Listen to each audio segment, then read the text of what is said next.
Honda के क्या हाल चल रहे हैं भाई आजकल? होंडा नहीं बिक रही यार। भाई होंडा पहले कितने चर्चे में थी, मतलब होंडा की सिटी इतनी चली है भाई, बहुत होंडा चली ना, है। जो कहते हैं ना गलती बार बार करता है वो होंडा है, और वो गलती करता है लेट होने की। वो डीजल सेगमेंट में जब एंटर हुए तब मारुति डीजल सेगमेंट से बाहर निकल रही थी। होंडा सिटी डीजल आपने देखी होगी, उस टाइम पे ये मारुति अनाउंस कर चुका था ऑलमोस्ट कि हम अपनी गाड़ियों में डीजल बंद कर देंगे धीरे धीरे धीरे धीरे। वो एसयूवी सेगमेंट में जब एंटर हुए, जब क्रेटा, सेल्टोस, ये सारे ब्रांड्स स्टैब्लिश हो चुके थे, प्रॉपर एक एलिवेट को लेकर आए, बहुत लेट लेकर आए, और लेट लाने के साथ साथ उसमें फीचर्स छोड़ दिए जो होने चाहिए वो फीचर्स नहीं है, बेसिक फीचर्स भी नहीं है काफ़ी सारे। और अब ये हाल हुआ है कि लोगों के माइंड में बैठ के भी क्रेटा लेनी है, सेल्टोस लेनी है, ग्रैंड विटारा लेनी है, वो होंडा देखने ही नहीं जा रहा। बट उनके इंजन अच्छे हैं, क्वालिटी अच्छी है, और वो उनके लिए ठीक है जो मतलब 50 साल के अंकल टाइप, मतलब अंकल तो नहीं बोलूँगा, भैया टाइप के जो लोग होते हैं ना, ठीक है, क्योंकि हम भी लगभग पहुँच गए यार 35। फिर तो हम तो अंकल बोलेंगे। अंकल बोलो भाई, हाँ, हम तो अंकल बोलेंगे भाई, हम 30-35 वाले हैं। तो उनके लिए ठीक है भैया, हमें ऑफिस से घर, घर से ऑफिस, बढ़िया। तो वो होंडा सिटी वाला कस्टमर अपग्रेड कर रहा है। होंडा की वो बहुत बढ़िया थी भाई, जो पहले सिविक आती थी ना, पहला वाला मॉडल, जो पहले वाला था ना वो भाई स्पोर्टी लुक उसका, वो बहुत तगड़ा था भाई। हाँ, बचपन का क्रश थी वो एक तरीके से। जब हम ऑटो में बैठ के ट्रैवल करते थे, जब साइड से देखते थे वो मीटर दिख रहा है, नीले रंग की लाइट है। हाँ, वो अच्छी थी, बट वो भी ग्राउंड क्लियरेंस वगैरह के, मतलब जहाँ पे नंबर नहीं आता ना, प्रोडक्ट अच्छा होना एक चीज़ है, वॉल्यूम होना एक चीज़ है। कंपनी चलती वॉल्यूम के बेस पे। अगर आप देखो मारुति 1.5 लाख यूनिट बेच रहा है महीने की, 2 लाख बेच रहा है, वॉल्यूम के ऊपर चल रहा है ना। और काफ़ी सारे ब्रांड है जो 2000 भी नहीं बेच रहे भाई। लेकिन जो अभी वाली होंडा सिविक आई है, ये लोग भी मार्केट में जगह नहीं बना पाए, मतलब इतने फीचर डाल दिए, इनका रेट बहुत ज्यादा है। सिविक तो डिसकंटिन्यू कर दी ना। अभी एक नई भी तो आई है होंडा की, अभी तो सिटी है। सिविक भी रील्स में हम देख रहे थे कि लॉन्च होने वाला है नया मॉडल उसका, एक ऐसा नहीं है। ये पता नहीं कहाँ से रीलें आती है, इंडिया में लॉन्च नहीं होती है, कहाँ लॉन्च होती है। हमारा ये तो मेन वो चैलेंज बना हुआ है कि डेली 100 चैनल बन रहे हैं ऑटोमोबाइल के, सब एक्सपर्ट हैं, सब एआई से बनाई फोटो होगी लॉन्च, वही डेली बोलेरो का नया मॉडल आ रहा है, ठीक है। डेली बोलेरो का नया मॉडल आ रहा है, डेली आपकी एक नई ऑल्टो आ रही है, नई नैनो इलेक्ट्रिक आ रही है, डेली लॉन्च हो रही है। भाई ट्रैफिक खा रहे हैं, खाए जाओ तो भाई। बोलेरो को तो लोग जी वैगन अलग बना के बना दिया, बोलेरो भाई, बनाए बैठे किट लगवा रहे हैं। ऐसा कुछ होने वाला नहीं है, बट ठीक है, वो बन रहा है तो वो चैलेंज चलता रहता है। बट होंडा एंट्री नहीं करेगा, लाएगा तो एक और गाड़ी लाएगा, एसयूवी लाएगा, और वो भी 20-22 लाख रुपए वाले सेगमेंट के अंदर। पहले तो सब 4 मीटर लेकर आएगा, उनके पास सब 4 मीटर एसयूवी नहीं है, जहाँ पर ब्रेजा, स्कोडा भी काइलैक ले आया, ठीक है ना, वेन्यू बिक रही है, वो सेगमेंट। वही तो कह रहा हूँ, होंडा यहीं पे लैग करता है कि डिसीजन मेकिंग इतना लेट है उन लोगों का कि जब वो चिड़िया खेत चुग चुकी होती है ना, जब वो दाने उठाने पहुंचते हैं कि अब उठा लें, और वहाँ पर वो लेट हो जाते हैं। अच्छा भाई, लोग ना ज़्यादातर कंपेयर करते हैं, अगर लग्जरी ब्रांड की बात की जाए गाड़ियों में, मतलब तो मर्सिडीज और BMW को हमेशा कंपेयर किया जाता है, और हमेशा लड़ाई होती है हर ग्रुप में कौन सी गाड़ी बढ़िया है। आप इतने साल से रिव्यू करते हैं, आपको डीप नॉलेज है, आप किसको प्रेफर करते हैं, मर्सिडीज या फिर BMW? आप BMW ओनर तो हो, तो हाँ, थोड़ा वो मत दिखाना पार्शियलिटी, मतलब बिल्कुल जेन्युइन भाई अब आंसर। तो जाहिर सी बात है, वैसे BMW बोलेंगे भाई ने कर ली है। नहीं मैं बताता हूँ आपको। देखो X3 उनका एंट्री लेवल लग्जरी, X1 तो चलो बिल्कुल 50 लाख की फॉर्च्यूनर वाले सेगमेंट की है, वहाँ पर आती GLC, ठीक है। दोनों गाड़ियों में आप देखोगे तो लग्जरी का डिफरेंस आपको GLC अच्छी लगेगी, देखने में भी फीचर सारे फीचर हैं, और मतलब थोड़ी सी अलग लगेगी। चलाने की जब बात आएगी ना, तो जो मज़ा आपको BMW ऑफर करती है वो आपको वहाँ नहीं मिलेगा। तो ये गाड़ी है BMW, खुद ड्राइवर सीट पर बैठो, खुद चलाओ। मर्सिडीज़ में कहीं ना कहीं आपको rear seat comfort, luxury, beige colour का इंटीरियर, प्लसनेस, वो आपको उसमें फील होती है। GLS में अगर आप जाते हो और X7 में जाते हो तो मैं शायद GLS लूँगा। X7 की थोड़ी सी लुक अलग सी है, अंदर से उतनी प्रीमियम फील नहीं होती है। GLS देखने में लगती है कि यार ये कोई बड़ा हाथी जा रहा है। करेक्ट। बाहर से भी सुंदर है, अंदर से भी सुंदर है। उसके बाद GLS से ऊपर उनके पास कुछ नहीं है बेचने के लिए। उसका एक मेबैक एडिशन आता है, हाँ मेबैक एडिशन है उधर, उसमें 4-4.5 करोड़ का। सेम गाड़ी के अंदर इंटीरियर आपने थोड़ा सा लग्जरी, थोड़ा सा पावरफुल डाल दिया, बट मुझे उस वाले पर्टिकुलर उसमें सेंस नज़र नहीं आती। अगर 4 करोड़ खर्चना है ना तो शायद हम उरुस ले आएंगे। सही बात है, हाँ। परफॉर्मेंस बेस ब्रांड भी और ऐसी अगर लग्जरी चाहिए तो फिर बेंटले में, या फिर थोड़ा सा बजट जो 4.5 करोड़ खर्च कर रहा है वो 6-7 तक तो पहुंच ही जाएगा भाई। अगर लग्जरी चाहिए बैठ के घूमना है तो वो पहुंच ही जाएगा। तो फिर वहाँ पर जाकर वो खरीद लेगा। भाई आपने जो भी गाड़ी ली है उसके बारे में थोड़ा बताओ, वो उसके कौन से फीचर ने आपको अट्रैक्ट किया? वो ना BMW की फ्लैगशिप गाड़ी है और वो सिर्फ खुद चलाने के लिए है, बट वो थोड़ा सा कंफ्यूज प्रोडक्ट है। वो अकेली ऐसी गाड़ी है जिसका कोई भी पॉजिटिव रिव्यू नहीं है। अच्छा, आपने कैसे ली जब आप खुद ही रिव्यू हुआ? यार मुझे ना, मेरी जो नीड्स थी वो सारी नीड वो गाड़ी पूरी कर रही थी। मुझे चाहिए था V8 इंजन स्पोर्ट्स कार वाला प्रॉपर, कि यार भागे 4 सेकंड में 0 to 100 जाती है। जाती है। अरे भाई जब जहाज है वो ठीक है, तो उस गाड़ी के अंदर था। अब मैं पहले प्लान कर रहा था लैम्बोर्गिनी की कोई बढ़िया सी गाड़ी ले लेंगे जो छोटी सी आती है। तो वाइफ भी बोली ठीक है, जो तुम्हें पसंद आए ले लेना। बेटे ने सुन ली कि पापा 2 ही बैठ सकते हैं उसमें। अब मैं फिर से पीछे नहीं, कहीं फंसने का तो हो रही है। है ही नहीं उसमें, तो फंसने का क्या, 2 ही बैठ सकते हैं।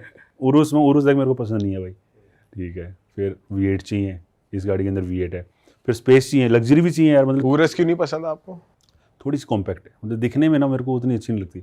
लैम्बोर्गिनी तो उससे ज़्यादा एवेंटाडोर वगैरह टाइप की गाड़ियाँ समझ आती हैं। उरुस जैसी, वो जो कहते हैं ना कि हमने SUV बनाई है, बट ना वो SUV जैसी दिख रही है ना वो कार जैसी दिख रही है। मेरा जो पर्सनल ओपिनियन है वो ये है, तो वो तो नहीं है। क्रेटा वाला साइज ही मान लो एक तरीके से। ये है ना BMW अपना महिंद्रा की XCV9 जैसी, हाँ हाँ हाँ हाँ कूपे जैसी, एग्जैक्टली ऐसी सी शेप है उसकी ना। हाँ, फिर XM में दूसरा क्या था कि यार अब मैं फार्मिंग करता हूँ, ठीक है, तो मैं हफ्ते में 2 दिन खेतों में जाता हूँ, तो ऐसा तो हो यार कि ग्राउंड क्लियरेंस थोड़ा सा ठीक हो। तो उस गाड़ी में सही बात है, वहाँ तो फंस जाएगी, वहाँ तो ले जाने लायक गाड़ी मतलब कहीं मिट्टी होता क्या है कि जब ट्रैक्टर वगैरह चलते हैं तो बीच में से मिट्टी उड़ जाती है खेतों में। अब वो पूरे बम्पर को रगड़ती हुई जा रही है, तो वो ऊंची हो। तीसरा कहते हैं ये थोड़ी सी पॉकेट फ्रेंडली हो चलने में, माइलेज ठीक ठाक दे दे, तो वो 60-61 तक की माइलेज दे देती है, हाइब्रिड है वो। हाँ, तो भाई 3.5 करोड़ की आपने गाड़ी ली, आप माइलेज क्यों देख रहे हो भाई? क्या फर्क पड़ रहा है जब सस्ते में चल रही है ठीक है। तो ये है कि उसमें EV एक मोड है, उसमें आप 70-80 किलोमीटर इलेक्ट्रिक में चल सकते हो प्योर। बट मेरे को चलाने को जब मिलती है ना, तो मैं EV तो चलाता ही नहीं, उससे M2 डालता हूँ। आवाज़ सुननी है भाई, आवाज़ आनी चाहिए पीछे से तो वो सीन है। तो सब कुछ उस गाड़ी ने मेरा पर्पज़ पूरा किया। थोड़ा डिस्काउंट भी ठीक ठाक मिल गया, 50-1 लाख रुपए तो का। आपने G-Wagon नहीं कंसिडर करी? यार वो थोड़ा सा बजट से बाहर थी, बट G-Wagon और इसमें फ़र्क ये है कि G-Wagon की टॉप स्पीड 220 की है, इसकी 275 है। मुझे यार स्पोर्ट्स कार ले रहे हो 220, तो 200 तो मेरी वो इलेक्ट्रिक भग जाती है। फिर मैं 200-220 में क्या ही फ़र्क रह गया। और EV लेने का मन नहीं था कि EV पहले से थी एक, और 3 करोड़ की EV मेरे को समझ नहीं आती भाई, सीधी सी बात है। 3 करोड़ की EV बिल्कुल समझ नहीं आती कि आप 250 किलोमीटर 200 किलोमीटर चला के उसको चार्जिंग पे लगाओ, यहाँ से जयपुर ना पहुँच पाओ जिसमें एक चार्ज में, तो वो है। बट कुछ भाइयों ने ली है, उनको मैं कुछ नहीं कह रहा ठीक है, बट मेरा पर्सनल ओपिनियन ये है कि यार EV मेरे को समझ नहीं आती 3 करोड़ की।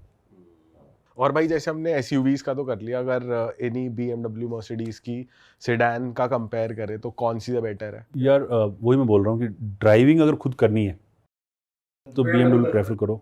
5 सीरीज़ भी अगर आप कंपेयर करोगे E क्लास के साथ, तो थोड़ा सा एज है 5 सीरीज़ के पास में कि आप चलाने में आपको बढ़िया मजा आएगा, बट E क्लास के पास रियर सीट लग्जरी है, और उस सेगमेंट में ना लोग बहुत कम प्रेफर करते हैं खुद चलाना ES के ऊपर। तो भाई फिर मर्सिडीज को नंबर 1 क्यों बोला जाता है अगर कंपेयर करें तो? यार वो लग्जरी सेगमेंट की नंबर 1 गाड़ी है, ब्रांड है बेसिकली इंडिया के अंदर, और लोगों को ना एक प्राइस सेगमेंट के बाद लग्जरी ही चाहिए। फीचर्स चलाने वलाने का उनका शौक खत्म हो जाता है, और मर्सिडीज़ वाला कस्टमर आमतौर पर 50 साल से ऊपर वाला होता है। BMW वाला आपको फिर भी थोड़ा सा यंग मिलेगा, ऑडी वाला फिर भी आपको थोड़ा सा कंफ्यूज मिलेगा कि वो डिस्काउंट के चक्कर में भैया शोरूम में घुसने से पहले ना 5-10 लाख का डिस्काउंट तो वैसे मिल जाता है आपको। पानी पीने भी गए ना आप, 10 लाख का तो आपको डिस्काउंट दे ही देंगे भाई ऑडी को तो हम कंसीडर ही नहीं कर रहे, बात ही नहीं कर रहे उसकी। बट अब उनकी गाड़ियाँ अच्छी होने लगी हैं। बस इशू ये है कि यार आप उनका A4 खरीदो, A6 खरीदो, Q5, सबका इंटीरियर आपको लगभग एक जैसा मिलेगा। बाहर से भी देखने में एक जैसी हैं, अंदर से भी एक जैसी हैं। वो जब तक वो अलग अलग चीज़ें नहीं होंगी ना, तब तक वो मज़ा नहीं आएगा। और कहीं ना कहीं वैल्यू फॉर मनी है। Q7 आपको आज भी 80-85 लाख रुपए में शायद मिल जाती है। उसी के इक्विवेलेंट अगर आप X5 पे जाते हो तो 1.25 करोड़ की वो भी गाड़ी है। फीचर्स पूरे देते हैं ऑडी वाले। उनका इंजन अच्छा है चलाने में। पहले तो होता था ना कौन सी गाड़ी चल रही है भाई, 4 छल्ले वाली गाड़ी चल 4 रही है। छल्ले वाली। बट अब डिस्काउंट डिस्काउंट तो इधर आ करिए चुका है। है भाई। तुम मतलब एरिया नोएडा में और गुड़गांव सारे सोना- भाई देसी लोगों ने भाइयों ने ऑल्टो कर में लिया। लगा दिए 4 छल्ले हमारी ऑडी आई। ये सही है। तुम कौन सी गाड़ी चला रहे हो बचपन से? भाई बचपन से तो वैसे माइंड काफी में यार ये लेनी है। भाई अभी तक सपना था फॉर्च्यूनर का, जो घर वालों का भी था वो हमने पूरा कर दिया, वो हमने ले लिया है। फॉर्च्यूनर का तो ये था कि यार होनी ही चाहिए घर में। और आपका? ग्लॉस्टर और वो वाली आपसे पूछ रहा था ना बात, तो मेरे को अंदर से लग्जरी और अंदर से फीचर वाली गाड़ी लेनी ले थी, मत लेना। पर मैंने ली फॉर्च्यूनर ही। वो हमने ही बोला भाई को, भाई ले मत लियो, फॉर्च्यूनर ही ले। फॉर्च्यूनर ले, फिर देखी जाएगी। जीप देखने गए थे तो भाई थोड़ा देख रहा था, मुझे लग्जरी चाहिए, फीचर चाहिए, हमने बिठाया इसको जीप मेरिडियन में।